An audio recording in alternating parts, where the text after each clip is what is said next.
This is Jack Rice for Air America Radio, and I'm here at the United Nations with Ambassador John McNee, the Canadian ambassador to the United Nations. Mr. Ambassador, thank you for joining me. It's my pleasure. Nice to see you, Jack. Now, I recall conversations that you and I have had in the past.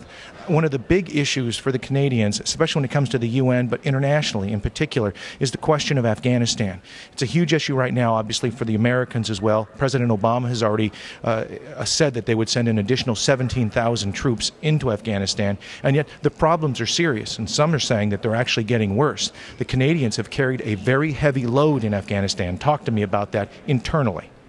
Well, it's a very important commitment on the part of the Canadian government and the Canadian people. We're one of the top 5 NATO countries in terms of troops on the ground, and I should say right off the bat that we very much welcome this increased American commitment of the new administration, the fact that there will be more American soldiers on the ground and working side by side with the Canadians in the south of the country, which is the most contested and dangerous place. We view this as a long-term challenge to try and help the Afghans achieve a more stable, a more secure, and more peaceful country. We recognize there are huge challenges, but if you look back, Jack, to 2001, when we chased out the Taliban, great progress has been made. So in terms of, democratic elections, a functioning parliament, schools working, and all. But Mr. Ambassador, the Taliban is back. The Taliban is strong in parts of Afghanistan. So that's a reality. And you also have to deal with an additional reality. I think there was a new report that just came out on May 4th that the Americans, again, using firepower, using predators as they have in the past, took out more civilians. And this has happened over and over and over. President Karzai has said we have to deal with this issue. The people of Afghanistan are starting to turn against the Americans and certainly turning against the Canadians too. Am I wrong? Well, I don't think you can generalize in that sort of a way. Our sense is that the Afghan government and people are very well disposed, and they welcome the international assistance to them, whether it's in building roads or helping provide basic security in their country.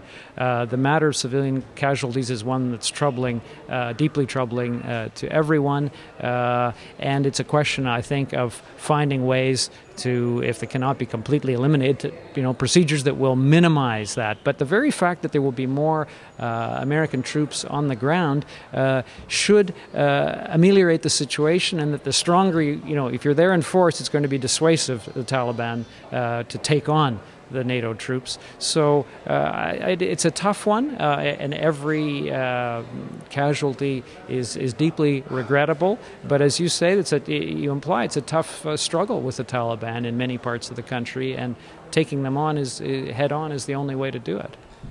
If you could take me inside of Canada for just a second and try to describe it's so difficult to say this is what the Canadian people think, because I can talk to 5 Canadians, they have 10 or 15 different opinions. I mean, that's the nature of the game. But how much patience does Canada really have here? Because they have been taking casualties for years now, and like I said, in many ways we're doing far more than many others around the world were. Well, the Canadian Parliament, I think that's the best reflection of the mood of the people, or the thinking of the people, adopted a resolution, all-party support, that would see the Canadian military engagement in Afghanistan coming to an end in 2011. But the continuation of our development cooperation and our humanitarian assistance over a 10-year time span, and that's a very significant. I think it's $1.9 billion we've committed, which for Canada is a lot of, it's a lot of money. So I think that's a reflection of the fact that Canada feels is an extremely important cause, that we have carried a very heavy burden, and perhaps a disproportionately heavy one, and that it shouldn't be completely open-ended. Again, that's what I've heard from Canadians who have talked to me about this. They've said it's a disproportionate burden that the Canadians are covering. And frankly, their response, at least some of them, have said, well, now that the Americans have decided to actually step up, it's time for us to step down. Is that true?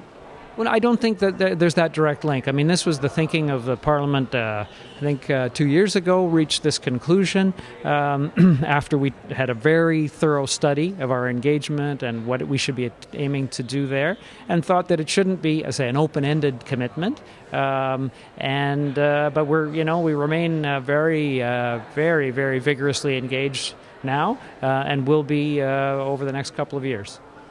There's a question right now about just how much involvement the Americans are having inside of Pakistan. Could you comment not just on that, but any Canadian involvement at the same time? I really don't have the expertise to comment on that, except to say that, of course, the future of Afghanistan is bound up with what goes on in Pakistan. And it's one of the things that we're trying to do is, in a practical way, is help Afghanistan and Pakistan work together better to manage their border, because of course the border is a real challenge, and if it can be managed cooperatively in a way that limits insurgents coming across or the flow of illicit whatever, then that's all to the good. So Pakistan, hugely important. It's been a traditional development partner of Canada's, and we think that you can't just try and fix things in Afghanistan without reference to the situation in Pakistan, for sure. Ambassador McNee, just one last question, if I can, and it's the question of, and you used the word illicit, that's been one of the problems in Afghanistan, is the poppy production and the alternatives to it. We have seen huge growth in those areas. It actually went down, and now it has come back up outside of Kabul and elsewhere. What is a successful alternative to that? Is there really one, or is this just sort of one of those ongoing struggles that people have had to deal with, I don't want to say forever, but how would we say forever?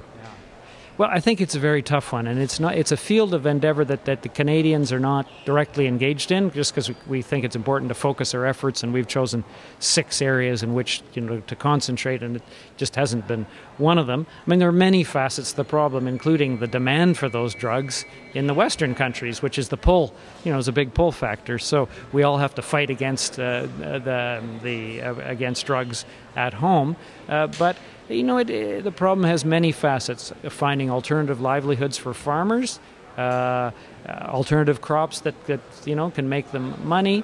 That's something that's important. Working with the Afghans to try and root out corruption in their own system, and that, I think, these aren't things which you can turn on a dime, but are of course hugely important, because to some extent the illicit drug money funds and fuels the insurgency. So there's a lot at stake. Mr. Ambassador, thank you so much for your time. Great, Jack. It was my pleasure.